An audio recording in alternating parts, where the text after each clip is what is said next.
자, 오늘 이제 여러분들하고 살펴볼 내용은 어찌 보면 지난 시간에 연장이라고 생각을 하면 됩니다. 제 수업은 원시 시대부터 현대로까지 이어지는 어떤 예술의 단계를 15단계로 나눠놓고 우리가 15주 동안 수업을 이렇게 하는데, 그것들이 사실은 그 자체로서의 시대적 내용으로 국한되는 것이 아니라 다 연결이 되어 있어요. 쭉 연결이 되어 있어요. 우리가 어떤 역사적인 그 맥락으로 그것들을 구분해 놓았을 뿐인 것이지, 사실은 무슨 시대라고 하는 그 명칭이 없다면 쭉 이어져 오는 그냥 우리 인간의 발자취인 것이에요.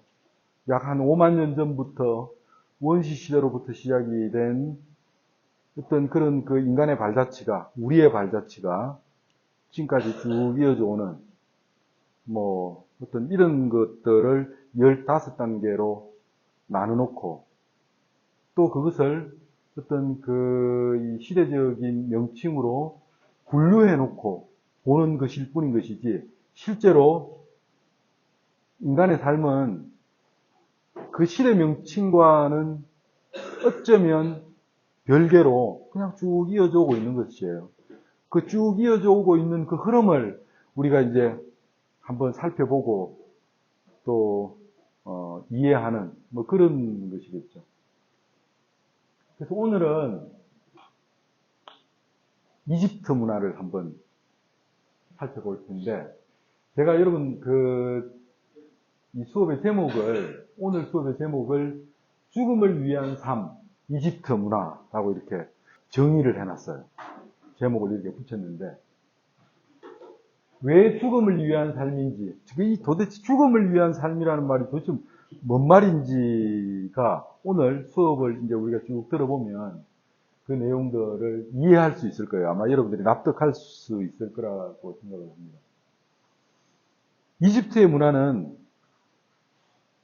전적으로 죽음과 관련되어 있는 내용들로 꽉 차 있어요. 많은 사람들은 이집트는 예술이 없었다라고 이야기를 하기도 해요. 예술이라고 하는 말을 우리가 한번 생각을 해보면, 예술이라는 게 과연 뭘까? 지적인 면을, 정신적인 면을 풍요롭게 가꾸는 어떤 그런 그 의식이 예술 또는 문화라고 이야기할 수 있겠죠. 그렇죠? 결국은 그 예술이라고 하는 것은 살아있는 삶, 지금 현재에 우리가 숨쉬고 살아있는 이 삶을 위한 것들이 예술일 터인데, 이집트의 문화는 삶을 위한 문화라기보다는 전적으로 대부분이 다 죽음의 문화라고 이야기를 할 수가 있어요. 이 죽음 그 이유를 위한 문화라고 이야기를 할 수가 있겠죠. 그래서 이집트는 예술이라는 표현을 쓰는 것이 조금 부적절하다, 맞지 않다라는 말을 하기도 합니다. 여러분들 지금 이 화살표에 나와 있는 이 화살표 선상에 나와 있는 이 수많은 이 시대의 명칭들이 쭉 있는데, 요거를 제가 대략 시간적인 면을 생각해서 요 간격들을 이렇게 한번 만들어 봤어요. 지금 이 모든 간격들 중에서 어떤 부분이 가장 깁니까, 여러분? 노란색이에요? 초록색이에요? 파란색이에요? 노란색이죠. 이집트는 약 3,4천 년 동안이나 유지되었던 문화예요. 3,4천 년. 엄청난 기간이죠. 사실은 우리가 문명의 시작을 그리스로부터 이게 시작한다라고 보는 역사학자들의 어떤 견해도 있는데, 그렇게 보자면 그리스, 로마부터 현대까지를 통틀어도 이집트보다 훨씬 짧은 거예요. 그러니까 이집트는 엄청나게 긴 이 시간 동안 이어져 오던 문명이에요. 아주 특별한 의미가 있어요. 왜 내가 특별하다고 이야기를 하냐면, 사실 그 당시는 지금처럼 어떤 평화의 개념 또는 세계의 개념 뭐 이런 것들이 별로 존재하지 않던 시절이었어요. 다시 말하면 힘 있는 자는 언제든지 힘 없는 자를 침략해서 굴복시키고, 그래서 멸망과 탄생이 굉장히 빈번하게 일어날 수 있는 그 시기에 이집트 문화는 약 3, 4천 년이라는 시간을 유지할 수 있다는 거죠. 거기에는 그 이집트만의 독특한 강점이 있어요. 그 강점 때문에 이집트가 3,000년이 넘는 시간 동안 유지될 수 있었던 원동력이라고 이야기할 수 있을 것 같아요. 그래서 오늘 이제 여러분들이 살펴보시게 되는 내용은 이집트. 그리고 이제 이집트가 끝나고 나면 뭐 그리스 문명, 로마 문명, 이렇게 중세 문명으로 이렇게 쭉 넘어가게 되는데, 우리가 이제 이집트 문명을 살펴보기 전에 한번 생각하고 넘어가야 할 내용이 하나가 있어요. 여기가 이집트 문명이거든요. 이집트 땅이 여기죠, 그죠? 이집트고, 여기 이렇게 바다처럼 이렇게 되어 있는 거, 이게 여러분 뭔지 아세요? 이게 바다죠, 그죠? 요거. 지중해예요, 지중해. 지중해는 딱 보면, 어찌 보면, 바다라는 느낌보다는 약간 호수 같은 느낌을 주죠. 바다는 다 열려 있어야 하는 것이잖아. 근데 이 지중해는 마치 호수처럼 딱 갇혀 있어요. 그래서 지중해예요. 지가 무슨 뜻이지? 땅지자, 중은 가운데. 땅 가운데에 있는 바다라는 뜻이에요. 땅 가운데에 있는 바다. 그래서 지중해라는 뜻인데, 얘가 바다가 될 수 있는 이유는 요 부분 때문이에요. 요 부분. 스페인과 북아프리카 부분에 약간 이 대서양과 통하는 요 부분이 있어요. 이 부분을 지브롤타 해협이라고 하는데, 이 지중해는 지브롤타 해협하고 요 조그마한 통로를 통해서 연결이 되어 있어요. 그래서 여기를 바다라고 이야기해요. 자, 그런데 내가 이 지도를 되게 어렵게 인터넷 서핑을 하면서 구했는데, 이 지도가 이 지중해 문명을 이야기를 함에 있어서 되게 효과가 좋을 것 같아서 이 지도를 찾아와 봤는데, 여기 보면 여러분, 이 부분은 어때요? 비교적 되게 완만하죠? 완만하죠? 이 부분은 어때요? 뭐가 막 요철이 되게 심하죠? 이것들이 뭘까? 산들이지 뭐, 그치? 산들이고, 여기는 사막이거나 또는 벌판이거나 뭐 그렇겠죠, 그렇죠? 사람들이 여기를 걸어가는 게 쉬울까요? 여기를 걸어가는 게 쉬울까요? 이 밑이 훨씬 더 쉽겠죠. 그렇겠죠. 서구 문명은 지중해 문명이라고도 이야기를 해요. 사실은. 예를 들어서 약 1500년 이전만 하더라도 지금 우리가 알고 있는 유럽 서구는 북유럽이 아니었어요. 지금 우리가 북유럽 하면 어디라고 생각을 합니까? 영불독이죠, 그죠? 영국, 프랑스, 독일, 네덜란드 뭐 이런 쪽이잖아요. 그러면 여기는 저기 쪽이 되겠죠. 저기 쪽, 그죠? 저기 쪽. 저기 쪽은 사실 약 한 1000년 전, 1500년 전만 하더라도 그냥 시골이었어요. 어떤 야만이라고도 할 수 있는, 원시적이다라고도 이야기할 수 있는 그런 땅이었어요.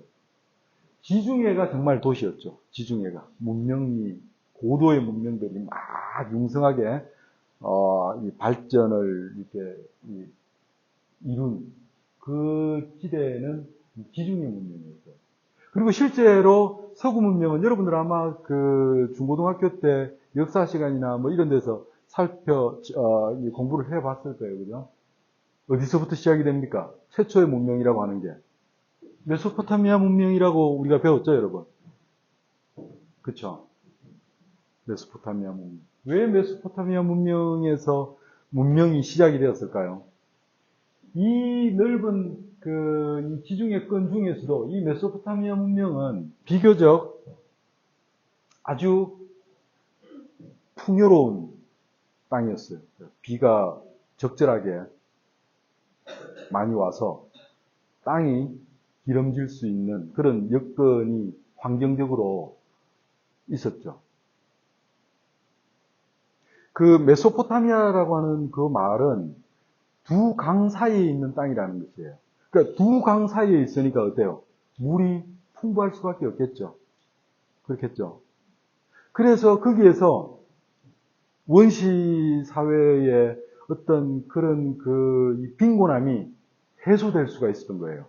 농사를 지어서 먹고 남는 것이 생길 수 있는 것이지. 농사를 지어서 먹고 남는 것이 생길 수 있다면 그 남는 거는 어떻게 하겠습니까, 여러분? 버릴까요? 버리지 않겠죠. 그거는 우리가 그런 것들을 경제용어로 잉여자원이라고 이야기해요. 잉여자원. 그러니까 사용하고 남는 자원. 사용하고 그 남는 자원. 그 남는 자원은 어떻게 할까요? 버리지는 않겠죠. 자기들이 필요한 그 무엇하고 바꿀 수 있는 어떤 미천이 될 수 있는 거잖아요.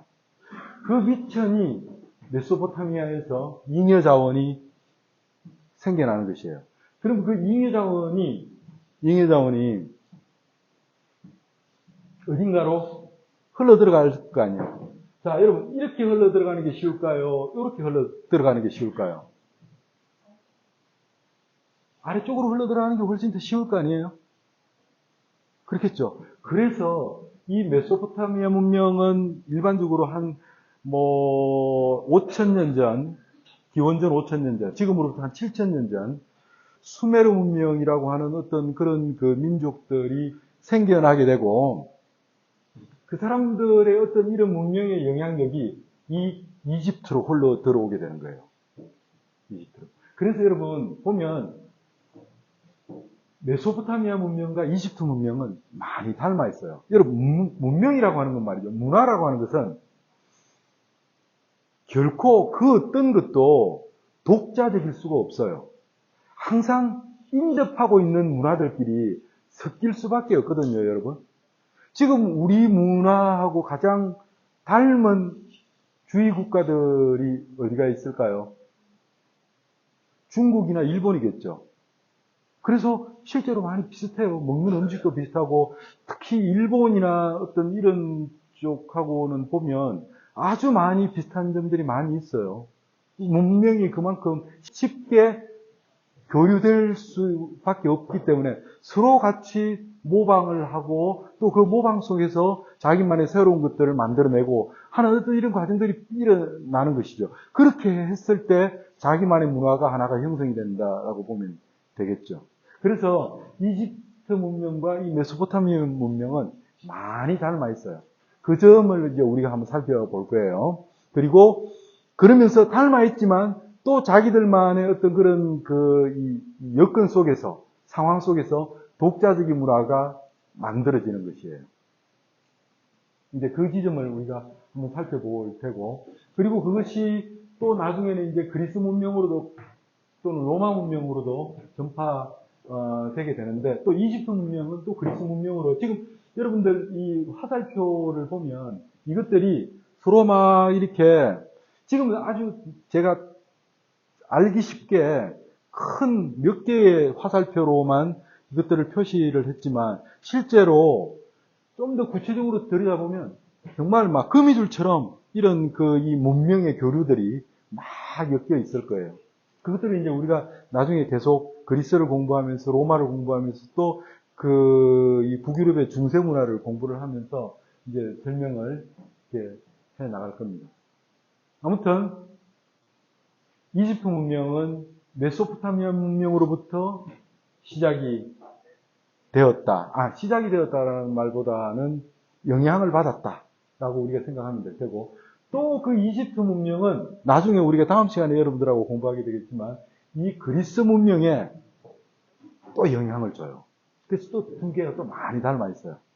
이 또 그리스 문명은 어떻게 됩니까, 여러분? 로마 문명과 또 연결이 되죠. 이것들이 그래서 어떤 순환적인 연결고리들이 있는 거예요. 아시겠죠? 여러분, 이집트 하면 제일 먼저 생각나는 게 뭐죠? 그렇지. 피라미드죠, 피라미드. 피라미드는 여러분, 왜 만들어졌을까요? 도대체, 이 피라미드가 여러분, 어느 정도로, 이게 이제 10대 불가사의라고 하는데, 현존하는 그 불가사의들 중에서 가장 그야말로 무지막지한 이 유물이 피라미드일 텐데, 이 피라미드는 여러분, 불가사의라고 하는 이유가 이해할 수 없는 것이지.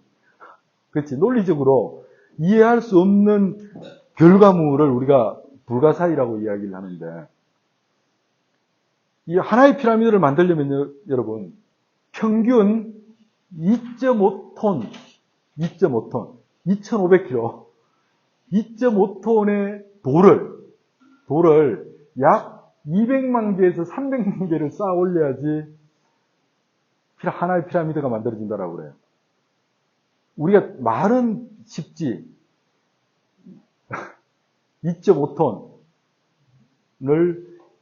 200만 개에서 300만 개를 쌓아 올리려면 이게 과연 인간의 힘으로 가능할까? 더구나 지금 이 시절은 지금으로부터 약 5,000년 전이에요.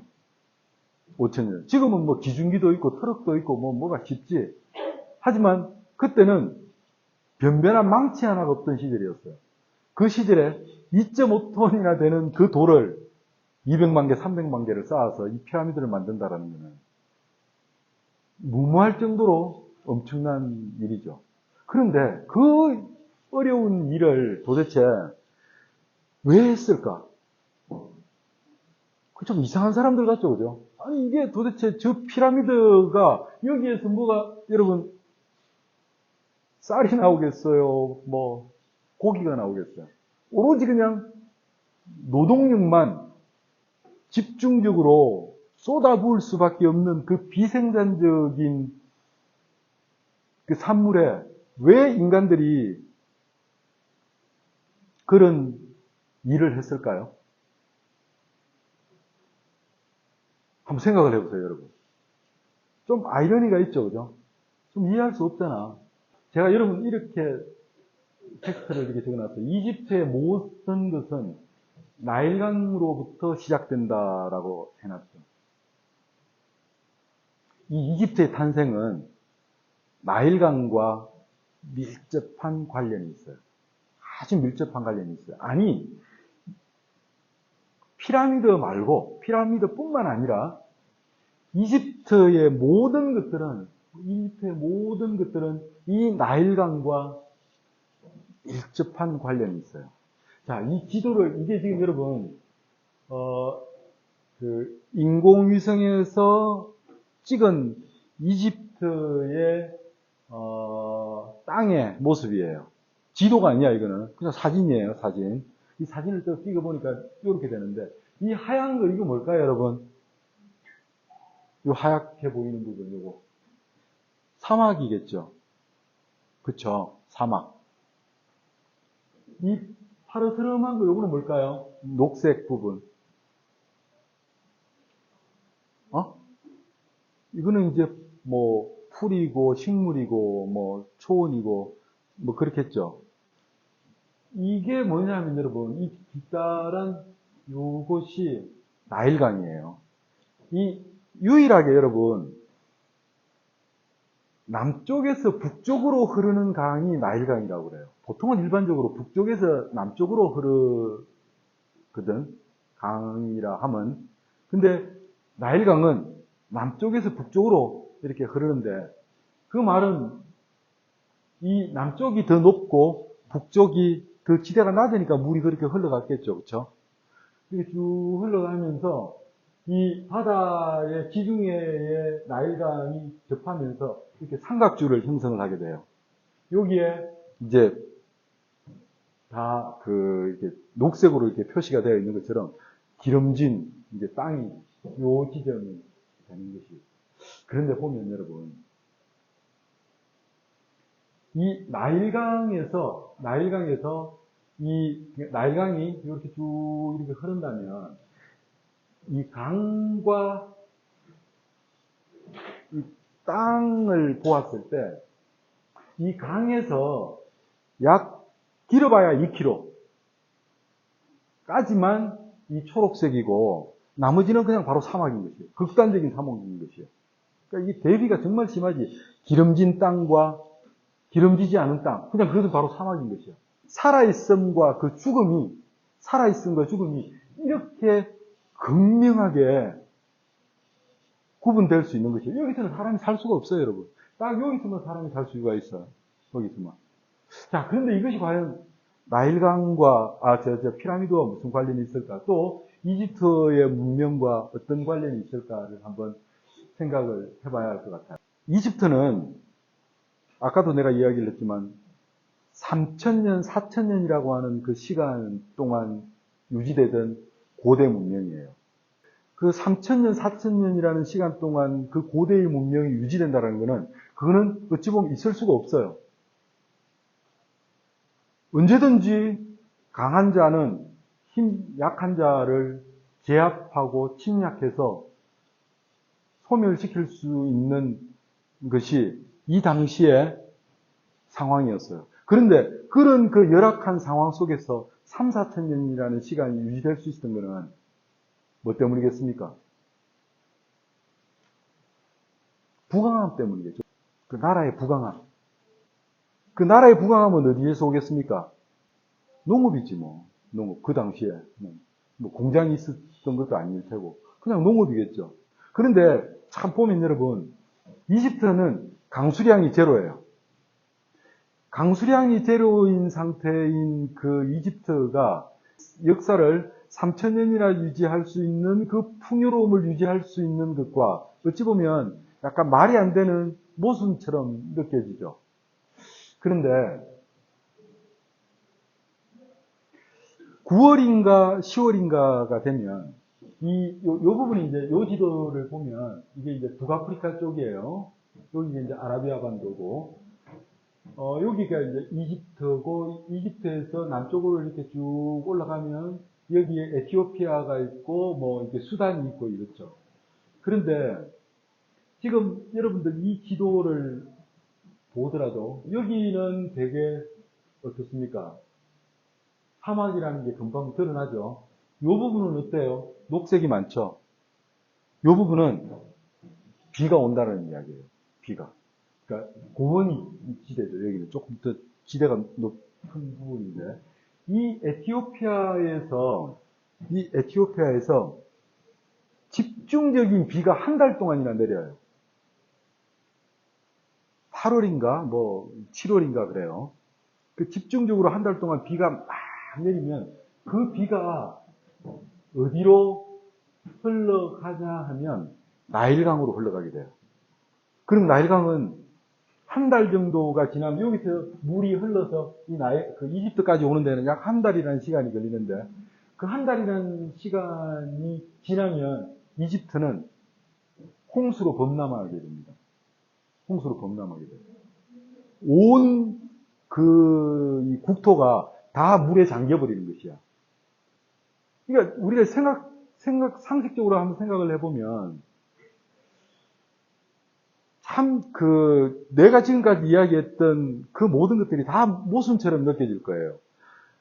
3,000년이나 역사를 유지할 수 있었던 그 원동력이 풍부한 식량 자원이라고 그랬는데, 그 강수량도 제로, 비도 하나도 안 오고, 또 이 수단 쪽에서, 에티오피아 쪽에서 비가 내려가지고 나일강을 따라서 흘러버리면, 이 이집트는 정말 거의 온 국토가 다 그냥 물에 잠겨버리는 그런 이 재난의 상황이 되는데, 그것이 어떻게 땅을 비옥하게 만들 수 있는가? 이게 여러분, 에티오피아에서 이렇게 그 물이 흘러가지고 흘러내려오면, 그 많은 물이 흘러내려오게 되면, 요 부분에 있는 영양분들을 이 비가 다 쓸어가지고 이집트에다가 다 쌓아버려요. 그리고 물이 빠져버리게 되면 어떻게 되겠습니까? 완전 비옥한 옥토가 되어버리는 거예요. 그래서 이집트는 식량 자원이 풍부할 수밖에 없겠죠. 그런데 여러분, 땅이 한 몇 달 동안 물속에 이렇게 잠겨 있으면 사람들은 어떻게 되겠습니까? 할 일이 없어지게 되는 거예요. 할 일이 없는데 창고에는 혹식이 거득거득 쌓여 있죠. 물이 빠지고 난 이후에 농사를 잘 지어서 그 풍부한 이 식량을 창고에다가 거득거득 쌓아 놓았으니까 할 일이 없어지게 돼버리는 거예요. 자, 그 할 일이 없어지게 되면 여러분 어떻게 될까요? 먹을 것은 잔뜩 있어요. 할 일은 없어져요. 그럼 어떤 상황이 생길 것 같아요? 사람들이 딴 생각을 하게 되겠죠. 좋은 생각만 하는 게 아니라 나쁜 생각도 하게 되는 거예요. 안 그렇겠어요? 다시 말하면 노름을 하게 되든가 하는 어떤 그런 이 사회적인 악 영향들이 생겨나게 되겠죠. 그래서 이집트의 왕은 홍수로 인해서 땅이 다 잠겨있는 그 기간 동안에 사람들을 일을 시킬 수 있는 어떤 이 프로젝트가 필요하게 되죠. 대부분의 이집트 국민들을 동원해가지고 사업을 벌일 수 있는 이 프로젝트는 엄청나게 큰 프로젝트여야 되겠죠. 그것이 피라미드였어요. 그러니까 다시 말하면 놀고 먹는 사람들이 딴 생각을 할 수 없도록 사람들에게 일감을 부여해서 건전한 생각을 하게 만드는 것. 그게 피라미드의 이유였다는 것이죠. 그래서 여러분들 아마 이런 생각들을 하고 계신 분들이 많을 거예요. 그 피라미드는 누가 만들었을까는, 옛날에는 이 피라미드는 노예들이 만들었다고 생각을 했어요. 그런데 어느 날 이 피라미드 옆에서 유적이 하나가 발견이 되었는데, 피라미드에 동원된 인부들이 살았던 집터가 발견이 되었어요. 거기에서 어떤 장부 하나가 발견이 되었는데, 그 장부에 뭐라고 적혀 있었냐면, 김아무개는 자기 장인이 돌아가셔서 3일 동안 일을 나오지 못했다. 또는 누구는 와이프가 출산을 해서 일을 몇 날 며칠 나오지 못했다. 라는 장부가 발견이 되었어요. 이 말은 무슨 말이겠습니까? 그렇죠. 일반 사람들이, 국민들이 이 피라미드를 짓는 데 동원되었다라는 이야기가 되는 것이에요. 이집트 하면 또 생각나는 게 뭐죠? 이집트에 스핑크스도 있고, 또 중요한 건 미라도 있고, 기하학도 있고, 그 중에서 이제 기하학이 또 중요하겠죠. 그것도 이유가 있어요. 어떤 이유냐면, 그렇게 땅이 홍수로 다 잠겨버리게 되면, 물에 빠지고 나면 그 밭의 경계라든가 토지의 경계들이 다 사라져버리겠죠. 그것들을 다시 원상복구시킬 수 있는 기술은 기하학밖에 없었다는 것이에요. 그래서 모든 문화는 필요에 의한 필연적 산물이라는 이야기가 되는 것이겠죠. 피라미드가 만들어진 이유는 참 여러 가지 이유가 있어요. 단 하나의 이유로만 어떤 하나의 문화가 형성되는 것은 아니에요. 아까 이야기를 했던 것처럼 배부르고 할 일 없는 국민들을 일을 시키기 위해서 피라미드를 만들었다라는 그 개념도 있지만, 또 하나는 파라오를 계속 살아있게 하는 그 이념, 그것이 이집트의 굉장히 중요한 이데올로기고 가치관이었어요. 파라오는 인간이 아니라 신이었던 거예요.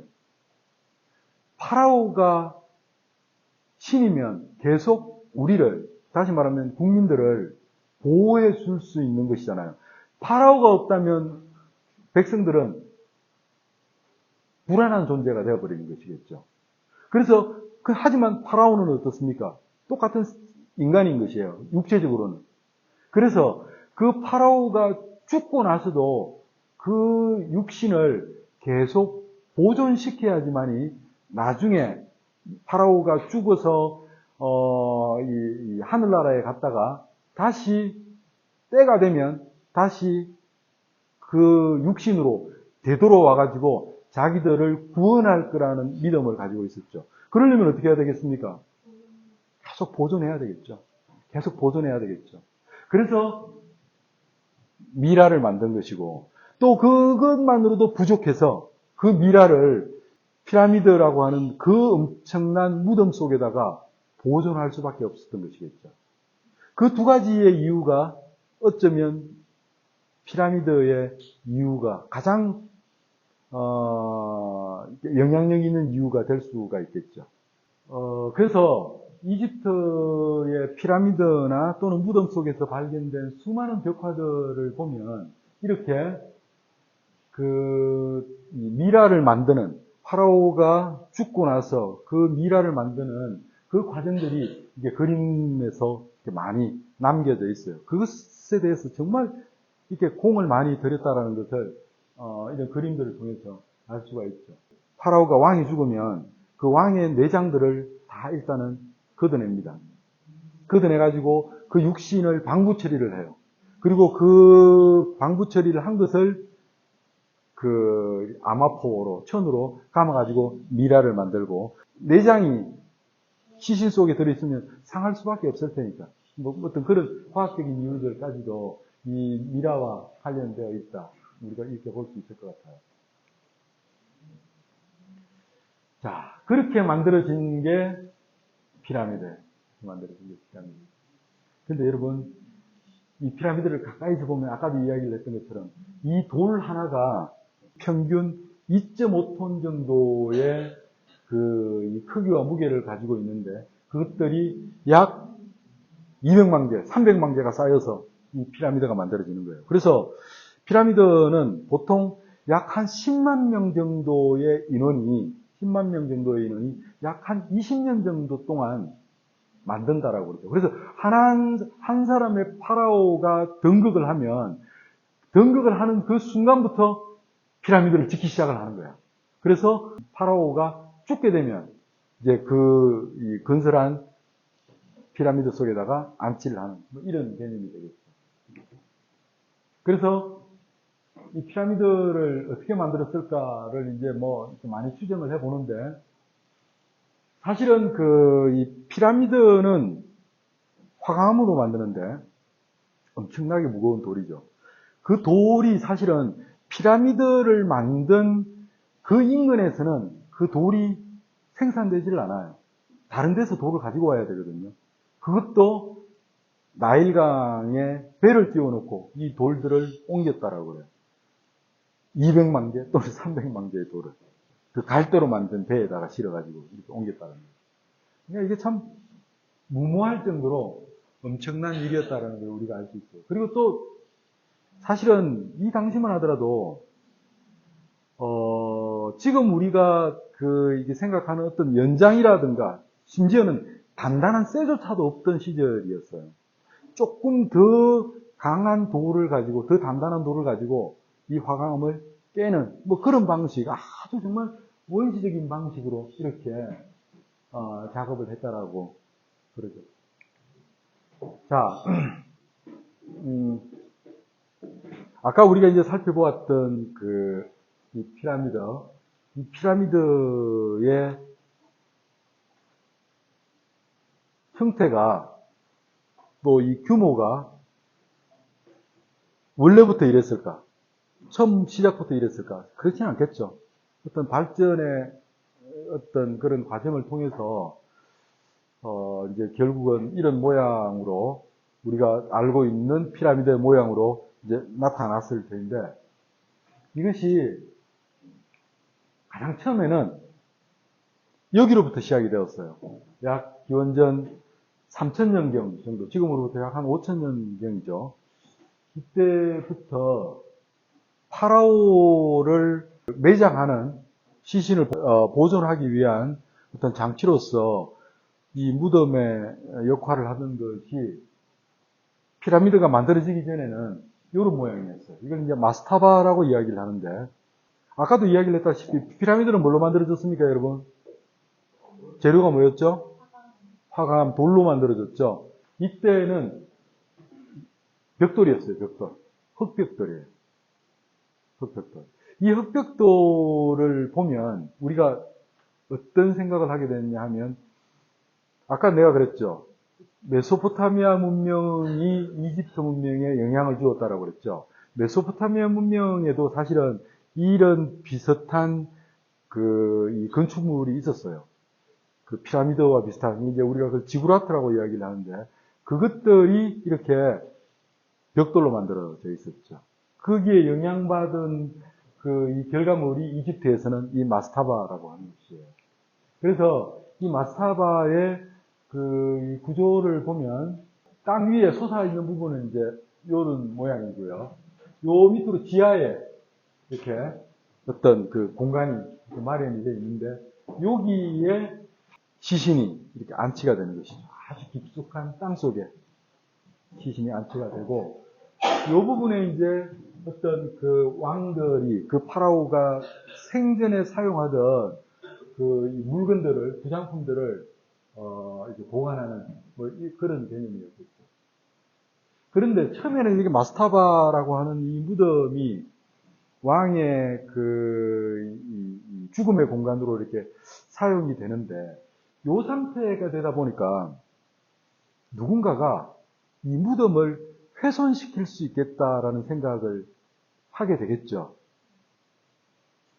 왜냐하면 이건 굉장히 중요한 문제예요, 여러분. 아까도 이야기를 했던 것처럼 파라오는 백성들의 삶을 계속 살아있게 할 수 있는 그런 존재인데, 그래서 파라오가 죽더라도 나중에 하늘에 갔다가 다시 그 시신으로 되돌아와가지고 부활해서 우리를 구원해 줄 존재인데, 그 파라오의 무덤이 손상이 되어버리면 엄청난 문제가 생길 수 있겠죠.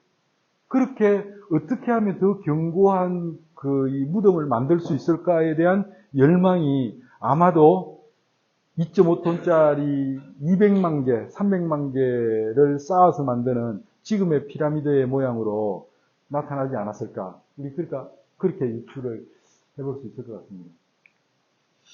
그래서 아까 이 마스타바는 사실은 피라미드라고 이야기는 할 수가 없어요. 최초의 피라미드는 사실은 요거라고 볼 수가 있는데, 그 차이가 뭐냐면, 아까 조금 전에 보았던 이 마스타바는 어찌 보면 이집트의 산물이라기보다는 메소포타미아 문명의 산물이라고 보는 것이 더 유사할 것 같아요. 그런데 이제 약 한 500년이 지나면서 최초의 석조 피라미드가 만들어지게 됩니다. 그러니까 그전에는 벽돌로 만들어졌던 이 무덤을 돌을 이용해서 만드는 그런 상황이 되는 거죠. 그래서 그걸 이제 조세르라고 하는 그 왕이, 그 파라오가 이 피라미드를 최초로 만들기 시작했어요. 근데 그 형태가, 여러분들 아마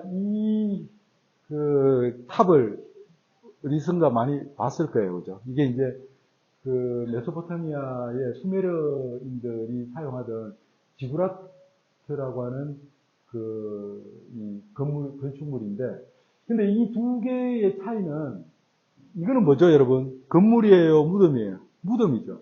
이거는 무덤은 아니고요. 신전의 역할을 했던 건축물이에요. 탑인 것이죠, 탑. 그래서 지금도 이 메소포타미아, 그러니까 지금의 이라크 지역이죠, 그죠? 그 이라크 지역을 가보면 꽤 많은 이 지구라트가 남아있는데 하늘 높이 쌓아 올려서 최대한 신과 가까이 가고픈 어떤 그런 열망, 뭐 이런 것 때문에 사실은 이 지구라트가 만들어졌다라고 이제 우리가 이 생각을 하는데, 다시 말하면 하늘에 이르는 계단의 개념이라고 보면 될 것 같아요. 지금의 우리가 높은 곳을 올라가려는 그런 열망으로 우리가 막 남산 타워도 있고 대구에 또 무슨 타워가 있죠? 뭔 타워가 있습니까? 엄청 높은 게 있잖아. 이랜드인가 뭐 거기에. 뭐 그렇죠. 전설 속에 남아오는 메소포타미아의 이 지구라트가 아주 종류가 굉장히 다양합니다. 이걸 이제 우리가 바벨탑이라고도 이야기를 하는데, 이렇게 실제로 존재하는 것들도 있지만 존재하지 않고 그냥 이 그림으로 이렇게 전해오는 뭐 이런 것들도 있고요. 아주 다양한 형태들이 화가들에 의해서 그려지기도 하고, 또 어떤 비문 같은 데서도 이런 흔적들이 많이 남아 있습니다. 요게 전설의 공중정원이라고 하는 바벨탑이죠, 그죠? 그래서 이거는 16세기에 네덜란드의 화가 피터 브루겔이라고 하는 이 화가가 그린 그림인데, 이 바벨탑의 모양을 이렇게 만들었어요. 근데 이 바벨탑의 모양이 어떻습니까, 여러분? 약간 무너져 있죠? 이 무너진 이유가 여기에 나와 있는데, 구약에 보면 이런 구약 성서에 이런 내용이 나옵니다. 그러니까 인간의 힘이 너무 강해지기 때문에 하나님이 그것들을, 인간의 힘이 너무 강해지는 것을 이렇게 자제시키기 위해서 이 세워놓은 바벨탑을 무너뜨렸다라는 내용이 되는 것이죠. 근데 실제로는 여러분, 이게 성경에서는 이제 이렇게 이야기가 나오는데, 역사적으로는 이 당시에 이 바벨탑을 무너뜨린 것은 이 바빌로니아를 침략한 페르시아 사람들에 의해서, 전쟁에 의해서 무너졌다라는 설이 강합니다. 그래서 실제로 이 바벨탑은 존재했던 것인가를 두고 이제 의견이 아주 분분한데, 뭐 또 고고학자들에 의하면 실제로 이 바벨탑은 존재했었고 그 유적도 이라크에서 이미 발견이 되었다라고 합니다. 그런데 그 증거가 사실은 요런 비석이 하나가 발견이 되었는데, 이 비석을 이제 이렇게 복원을 해보면 거기에 글자가 이렇게 나오는데, 뭐라고 나와 있냐면, 나 바빌론의 왕 네부카드네자르, 다시 말하면 우리가 잘 알고 있는 느부갓네살이라고 하죠, 그죠? 바빌로니아의 아주 강력한 통치자였죠.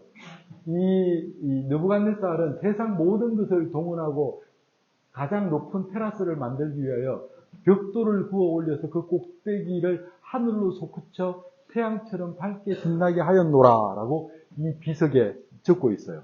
그래서 이 비석을 토대로 해서 이 바벨탑을 복원을 해보면, 한번 실제로 그려보면 이런 모양이 된다라고 그러죠. 그리고 이 건물이 있던 흔적도 사실은 이게 위성사진으로 발견이 되었다라는 것을 저도 본 적이 있습니다. 이게 크기가 90m에다가, 가로 세로 크기가 90m에다가 높이도 90m라고 그러죠. 그래서 이 벽돌을 쌓아 올려가지고 이거를 만들었는데, 지금은 이제 이게 흔적도 없이 사라져 버렸어요. 이 수많은 벽돌들은 지금 어디에 존재하냐면, 이 이라크에 성을 쌓거나 도로를 만들거나 하는 데에 이 벽돌들을 다 이렇게 사용을 했다라고. 그래서 지금은 없어져 버렸다라고 이야기합니다. 자, 그렇게 메소포타미아의 지구라트의 형태로부터 시작된 이제 이 피라미드가 발전되어 오는 단계를 조금 더 구체적으로 한번 살펴볼게요. 이집트에 가면 이런 피라미드를 하나를 발견을 할 수가 있는데, 이 피라미드는 뭐냐면 실제로 완성된 피라미드가 아니라 원래는 이렇게 완성되어 있었던 이 피라미드가 이렇게 다 무너져 버린 거예요. 그래서 요거는 그 피라미드 안에 있었던 골조 같은 내부의 어떤 그런 형태인 것이고, 원래는 요 바깥에 있던 요 형태를 완성시켜보면, 복원시켜보면 요런 모양이 된다라고 이야기를 하죠. 근데 기술적으로 문제가 있어서 무너져 버린 것이죠. 이거는 이제 그 조세르 이후에 등극한 파라오 스네프루라고 하는 이제 그 이 파라오가 지금으로부터 한 4,500년, 4,600년 정도에 만들었던 피라미드입니다. 이것만 하더라도 사실은 높이가 93m까지 올라가죠. 그리고 또 스네프루는 이 피라미드가 무너져 버리니까, 실패를 하니까 또다시 도전을 합니다. 이 사람은 이 피라미드에 대한 열정이 굉장히, 집착이 굉장히 컸던 것 같아요. 이렇게 이제 만들었는데 이런 모양이 돼버린 거예요. 이거는 아마도 처음에 생각했던 그 피라미드의 모양처럼 쭉 올라가다가 나중에는 이게 또 기술적으로 한계를 이렇게 느꼈겠죠. 그래서 설계를 변경해 버린 거예요. 그래서 이런 결과물이 나오게 되죠. 그리고 얘를 이렇게 또 실패로 끝나고, 스네프루는 결국은 이렇게 지금의 우리가 생각하는, 우리가 보는 이 피라미드의 형태를 완성을 해냅니다. 하지만 높이가 105m에 그치게 되죠. 그로부터 약 또 몇십 년 후에 그 이집트의 파라오 쿠푸라고 하는 그 이 파라오는 높이가 146m에, 지금 우리가 알고 있는 이걸 이제 우리가 기자에 있는 대피라미드라고 이야기를 하는데, 이 피라미드를 최종적으로 완성을 시킵니다. 그래서 피라미드 형태의 완벽한 최종 보원이 만들어지게 되는 것이죠. 그런데 지금 이 피라미드를 이렇게 보면 여러분, 요 부분과 요 부분이 조금 뭐가 틀리죠. 그러니까 요거라고 하는 살 속에 요거라고 하는 그 피부가 더 씌워져 있었던 것 같죠, 그죠? 그래서 이거를 실제로 우리가 상상을 통해서 복원을 시켜보면, 원래 피라미드 모양은 이 그 내부는 화강암으로 만들어지고, 이 겉면을 아주 반짝거리는 돌, 뭐 규석이라든가 어떤 이런 걸로 덧입혀서, 실제로 그 당시에는, 이 피라미드가 만들어졌을 당시에는 이 피라미드의 표면이 마치 거울처럼 반짝반짝 빛나는 어떤 그런 수준이었을 것이다라는 추측을 하고 있습니다. 실제로 한번 생각을 해보세요, 여러분. 사막 한 복판에 이렇게 엄청나게 큰 건축물이 반짝반짝 빛을 발하고 있다고 생각을 해봐요. 사람들의 어떤 그런 그 경이로움이 어느 정도였을까를 우리가 상상할 수 있겠죠, 그죠? 그래서 한번 정리를 이렇게 해보면, 이런 피라미드가 만들어지기까지 이런 단계가 있었다는 것이 있죠. 마스타바에서부터 이렇게 계단식 피라미드, 그 다음에 무너져 버린 이런 피라미드, 이거는 또 이런 굴절 피라미드, 이건 이제 굴절 피라미드라고 이야기를 하는데, 이런 것으로부터 이렇게 완성되어서 결국은 쿠푸에 의해서 이런 최종적인 피라미드가 완성되었던 것이 있어요. 이집트는 피라미드만 만든 것은 아니었습니다.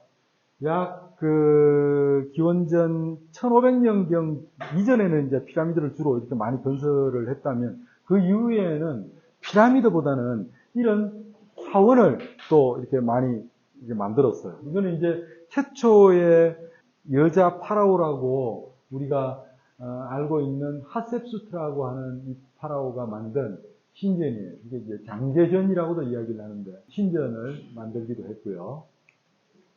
무엇보다도 이 오벨리스크를 만들었습니다. 여러분 이거 많이 보셨죠?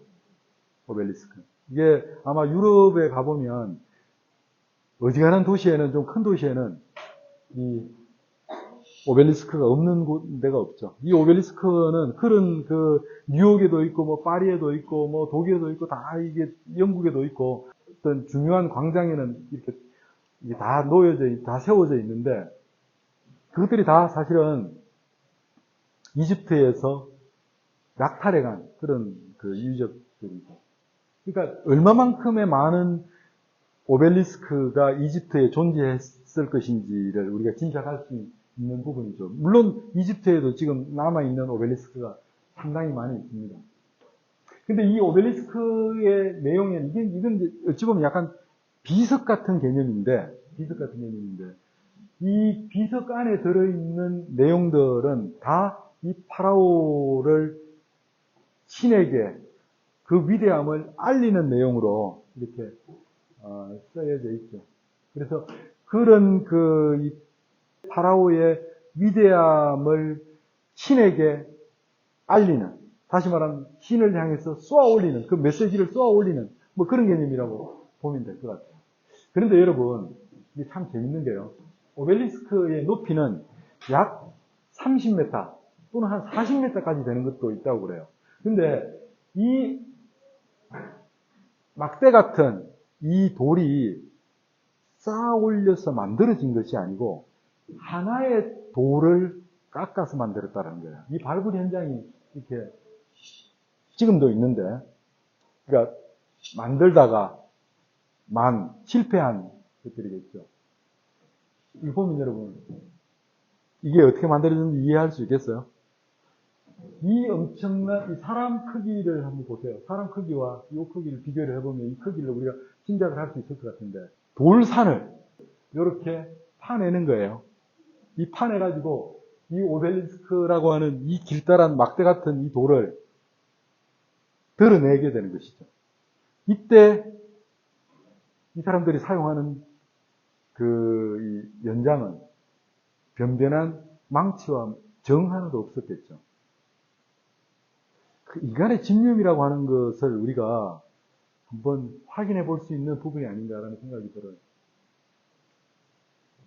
이것들을 이제 이 도심으로 옮겨오려면 과연 어떻게 옮겨왔을까? 또 옮겨오면서 얼마나 많이 부러졌을까? 한번 상상을 해보세요, 여러분. 아마 100개를 만들면 하나가 성공할 수 있었을까? 모르겠어요. 그런데 지금 우리가 이집트나 유럽에서 발견한 이 오벨리스크를 보면 계산이 안 되도록 정말 많거든요. 그것들이 이런 과정을 통해서 만들어졌다라고 생각을 해봐요. 참 이집트 사람들을 보면 재밌는 사람들이에요, 그죠? 이제는 이집트의 그림 이야기를 한번 여러분들하고 해볼 텐데, 이집트 그림 하면 여러분들 이 이집트 그림 참 많이 보셨죠? 이집트 그림은 아주 독특한 특성이 하나가 있어요. 이런 특성이죠. 다른 어떤 그림들하고도 딱 구별되는 이집트 사람들만의 그림 그리기 방식이 이렇게 있어요. 이상한 모양. 우리가 이집트 사람들이 그림을 왜 이렇게 그렸는지, 왜 그림을 이렇게 그렸는지를 한번 이유를 좀 알아봐야 할 것 같아요. 여러분, 이거 뭐예요?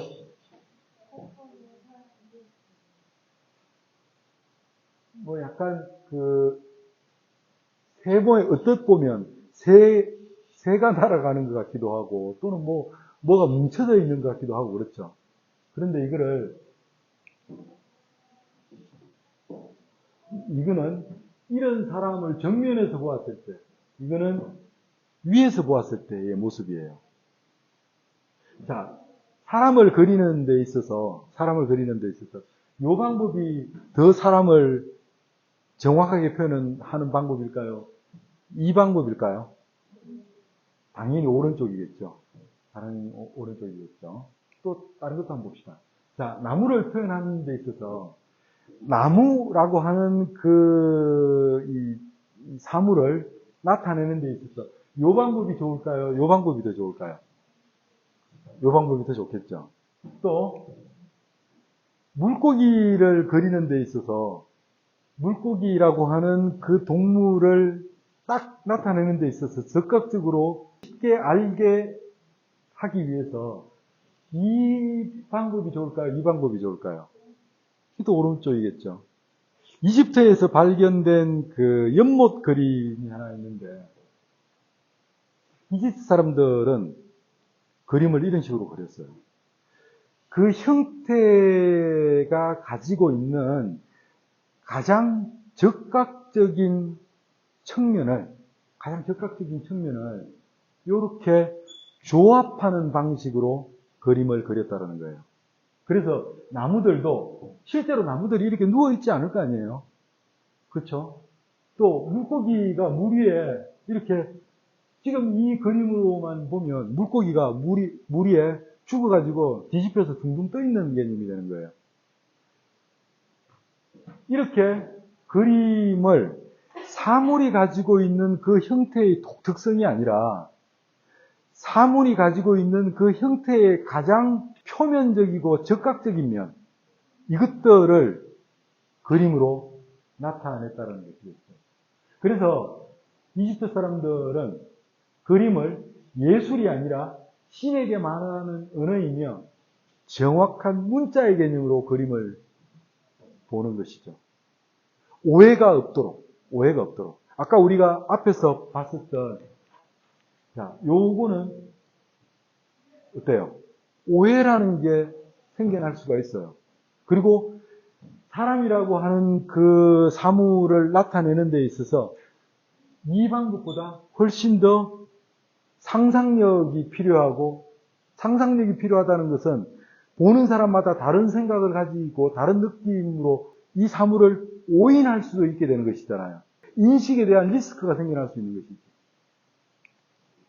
그래서 사람의 모양을 또는 사물의 모양을 그 사물이 가지고 있는 형태의 사실적인 면이 아니라 어떤 그 사물이 가지고 있는 아주 정석적인 면을 양식화해서 그림을 그렸다는 거예요. 그래서 이 사람들에게 있어서 그림은 예술로서의 어떤 그런 산물이 아니라 우리가 알고 있는 문자와 같은 개념으로 사용이 되었다는 것이죠. 그래서 이 사람들은 그림을 그릴 때 아주 철저한 원칙에 의해서 그림을 그립니다. 그 사람을 18등분으로 이렇게 나누고 그 18등분의 비율에 맞도록 사람을 이렇게 그리는 거예요. 그리고 여기에서 또 하나의 그 원칙이 들어가는 게 파라오는 이렇게 크게 그립니다. 그리고 일반 계급에 의해서 신분이 낮아지면 낮아질수록 이렇게 작게 표현을 하게 되죠. 그래서 아까 옆에서 보면 이 사람들은 누구겠어요? 파라오와 왕비겠지. 그리고 나머지 사람들은 이렇게 작게 그리죠. 이 사람보다 이 사람이 조금 더 크죠. 그거는 다시 말하면 더 신분이 높았다라고 하는 것을 의미하겠죠. 그래서 실제로 그 이집트의 유물에서 이런 그림들도 이렇게 발견이 되어 있어요.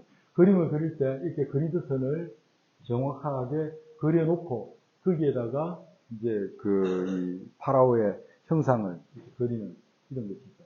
무엇보다도 그 이집트 사람들은 그림을 그릴 때 이거를 마치 우리가 지금 그 글씨를 쓸 때 여러분 어떻게 합니까? 어떤 줄이 그어져 있는 어떤 이런 공책에다가 우리가 글을 쓰면 더 편리하잖아요. 그죠?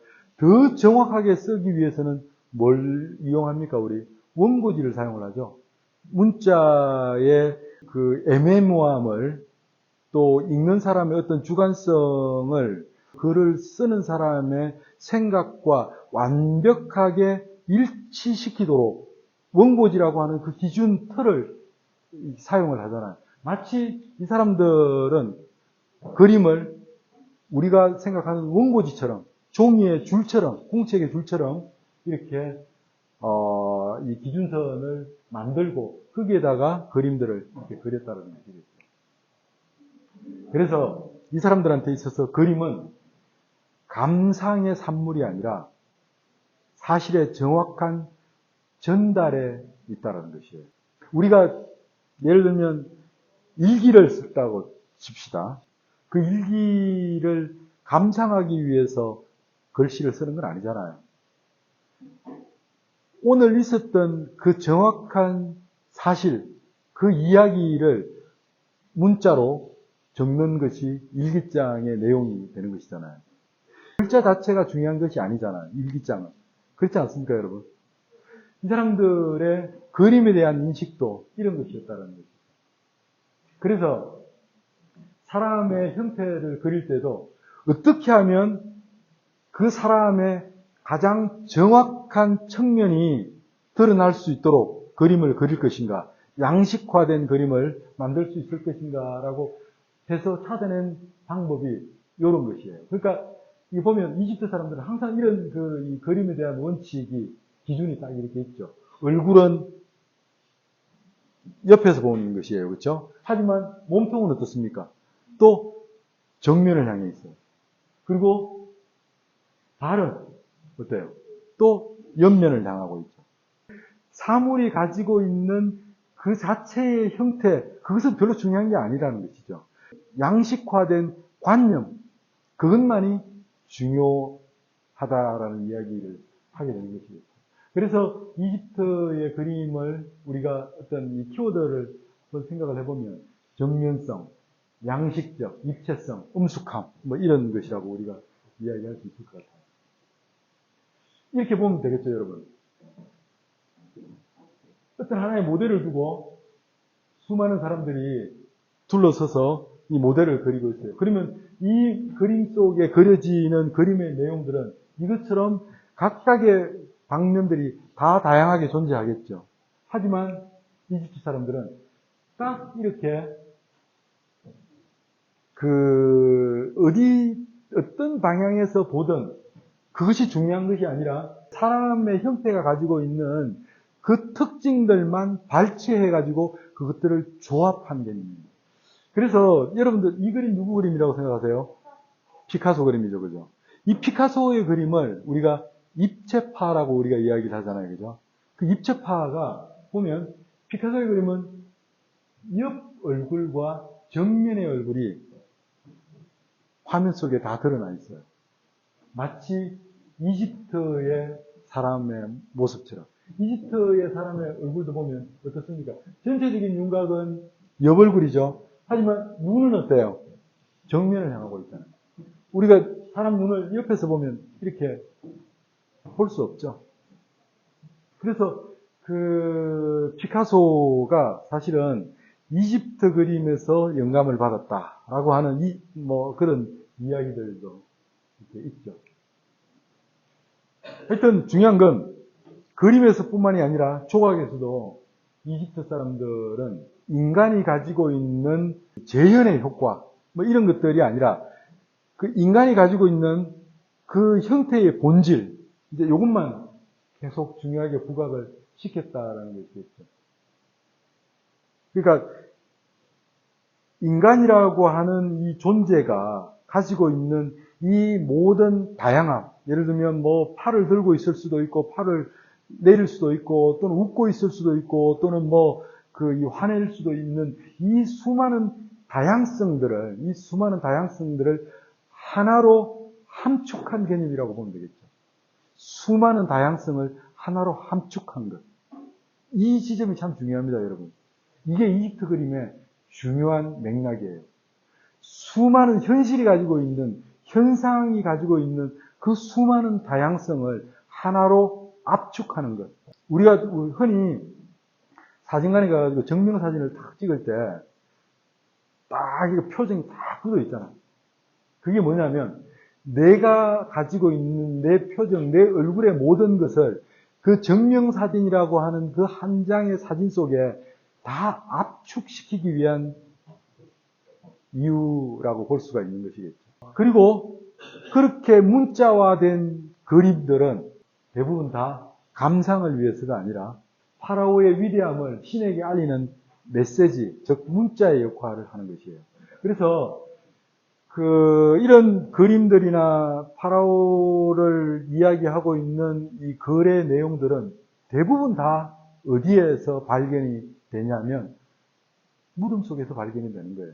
피라미드 속에서 발견이 되는 것이죠. 그러니까 그거는 이 피라미드 속에다가, 그 무덤 속에다가 절대로 밖에서 사람들이 들어갈 수 없을 정도로 견고하게 만들어 놓은 이 피라미드라고 하는 영원히 봉쇄된 그 공간 속에다가 이 글자를 넣는다라는 것은 산 사람들을 위한 것이 아니라 신만 볼 수 있는 글이라는 것이에요. 우리의 이 파라오가 이렇게 위대하기 때문에 신이시여 이 파라오를 잘 보아주시고 나중에 다시 우리에게 부활시켜 주소서라고 하는 어떤 그런 의미라고 볼 수가 있지 않을까 생각을 합니다. 이 그림 참 재밌는데요, 여러분. 이게 뭘 것 같아요? 이것도 이제 파라오의 무덤 속에서 발견이 된 그림인데, 우리 파라오가 너무 위대한 사람이기 때문에 우리가 이렇게 슬피 울었다라고 하는 것을 나타내고 있는 거예요. 이 울음을 더 강조하기 위해서 머리도 눈물 모양을 뚝뚝 떨어지는 방울방울 떨어지는 눈물의 모양으로 이렇게 따서 그 눈물이 더 부각될 수 있도록 옷도 하얀색으로 입고 이렇게 했다라는 것이죠. 그러니까 이 파라오의 존재가 일반 백성들한테 어떤 존재였다라는 것을 우리가 짐작할 수 있는 그림이 아닐까라는 생각을 합니다. 파라오의 무덤 속에 들어있던 이 상형 문자들은 불과 얼마 전까지만 해도 절대로 해독을 할 수가 없었어요. 발견은 수많은 무덤들에서 발견이 되는데 그것을 읽고 이해할 수가 없었어요. 그런데 어느 날 이 돌 비석 하나를 발견을 합니다. 이게 이제 로제타 스톤인데 이 돌이 발견된 이후부터 이집트의 상형 문자가 해독이 되기 시작을 했어요. 여기에는 똑같은 내용을 이렇게 세 개의 언어로 적고 있는데 하나는 이집트의 상형 문자, 그리고 이거는 이집트 사람들이 일반 사람들이 그냥 일상생활에서 쓰던 이걸 서령 문자라고도 이야기를 하는데 민중 문자, 이걸 데모틱이라고 하고요. 그 다음에 이 신성 문자를 히에로클리프라고 이제 이야기를 하는데 이렇게 이 상형 문자를 이야기를 하는 거예요. 그러니까 이 상형 문자는 일반 사람들이 일상생활에서 쓰는 문자가 아니고 신에게 말하는, 신을 위한 언어가 이 히에로클리프, 신성 문자였어요. 이것들이 똑같이 그리스 문자로도 같이 적혀 있었어요. 그래서 똑같은 내용인데 언어만 다르니까 얘들의 내용을 토대로 해서 이것들의 문장의 어떤 그런 시스템을 이해하게 되는 것이죠. 그래서 상형 문자를, 이집트의 상형 문자를 로제타 스톤에 의해서 해독할 수 있게 되었다라고 그러죠. 그래서 이 파라오의 무덤에는 수많은 벽화들이 발견이 되는데 거기에는 이 파라오가 사용하던 생전에 사용하던 이런 물건들을 무덤으로 옮기는 이런 장면들도 나옵니다. 다시 말하면 파라오의 영원한 삶을 위하여 죽어서도 삶이 계속 이어진다라고 보았던 것이죠. 이집트의 그림이 이렇게 아까 우리가 지금까지 살펴봤었던 그런 문자와 같은 그림 같지 않은 어떤 그런 형태로 우리가 인식하고 있지만 실제로 이집트라고 하는 그 3000년 동안의 어떤 전체를 이렇게 놓고 보면 여기에도 어떤 변화가 존재해요. 여기서는 크게 3000년이라고 하는 그 전체 시간 속에서 약 1000년 단위로 그 스타일이 변화가 일어나게 되는데 고왕조, 중왕조, 신왕조라고 하는 이 전체 세계의 피리어드가 이렇게 존재합니다. 이제 고왕조, 그러니까 다시 말하면 이집트의 초기의 이렇게 유적들을 보면 우리가 지금까지 살펴봤었던 그 이집트의 그 그림들하고는 사뭇 다르죠.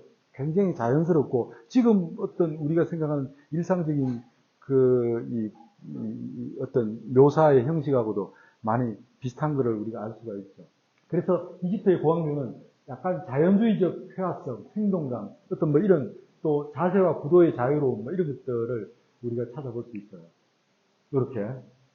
아까 우리가 전형적인 이집트 그림하고는 사뭇 다른 어떤 그런 특징들이 있죠. 조각에서도 이렇게. 이게 이제 뭐 서기의 자상이라고 하는데, 우리가 아까 살펴봤던 그 이집트의 조각상하고는 뭔가가 많이 다릅니다. 그러니까 처음부터 그랬던 것은 아니라는 거예요. 그러니까 초기의 이집트는 이렇게 자연스러운 어떤 이 형태의 모습을 가지고 있다는 이야기죠. 이렇게 그림에서도 아까 우리가 봤던 그런 입체주의적인 그런 개념도 여기에서는 실제로 이렇게 정면의 얼굴도 나타나고 뭐 이런 여러 가지 다양한 그 묘사의 방식들이 있었죠. 이렇게 또 나무로 만든 조각상도 보면 이렇게 좀 뭐랄까 전형적인 이집트의 그림이라기보다는 어떤 다른 문화권의 그림처럼 이런 자유로움이 있습니다. 심지어는 이렇게 좀 이렇게 재미있는 이런 그러니까 이집트의 그림은 음숙성인데 여기서는 사실 음숙성이라는 게 찾아볼 수가 없어요, 그죠? 이렇게 이런 것들이 이제 점점 이런 엄숙함으로 바뀌게 됩니다. 이런 가장 절정의 엄숙함의 형태의 특징을 보이던 것이 이집트의 중앙조 시절이에요. 이 중앙조의 그림을 한번 볼까요? 이렇게. 또, 이 그림에 있어서, 다시 말하면 상상을 하지 못하도록. 문자를 보면서 우리가 상상을 하진 않잖아요. 글자의 모양으로 상상을 하진 않잖아요. 글자의 내용을 보는 것이지. 그래서 수많은 이집트의 파라오들의 어떤 조각상들이 존재하는데 그것들을 쫙 종합해보면 이런 특징을 우리가 발견할 수 있는데 이 조각상들을 보면 여러분 어떻습니까? 남자 같아요? 여자 같아요? 약간 중성적인 것 같지 않습니까? 그러니까 파라오는 인간이 아니었다라는 거예요. 그러니까 한 남자, 한 여자라는 개념이 아니라 그냥 파라오였던 거예요. 신의 개념이었던 거예요. 모든 것들이 다 응축된 상태, 모든 인간들, 모든 존재들이 다 응축된 상태. 그게 굉장히 중립적인 것이죠. 이 말 여러분 이해할 수 있겠죠? 그러면서 이것이 이제 신앙조로 접어들면서 또다시 그런 엄격성이 반개인적인 어떤 그런 특징들이 사라지고 이렇게 어떤 이 파라오의 이미지가 부각될 수 있는 특징들도 또 나타나기 시작을 합니다. 이렇게. 그리고 무엇보다도 신앙조로 접어들면 그림의 양식이 아까 고왕조의 그런 자유로움과 중앙조의 엄숙함이 섞이게 돼요. 혼합되는 개념이 되죠. 그래서 이렇게 아주 자유로운 어떤 그런 형태도 존재하면서 이렇게 경직되고 엄숙한 형태도 같이 공존하게 되는 것이. 근데 이 특징이 뭐냐면 이 엄숙함은 파라오와 관련된 그림에서 이렇게 드러나고 일반적인 사람들은 이렇게 초기 이 고왕조의 미술의 형태처럼 이렇게 자유로운 형태로 나타나게 된다는 것입니다. 그래서 정리를 해보면 자연주의는 이렇게 이게 고왕조가 되는 것이죠. 고왕조는 이렇게 자연주의적인 이 형태.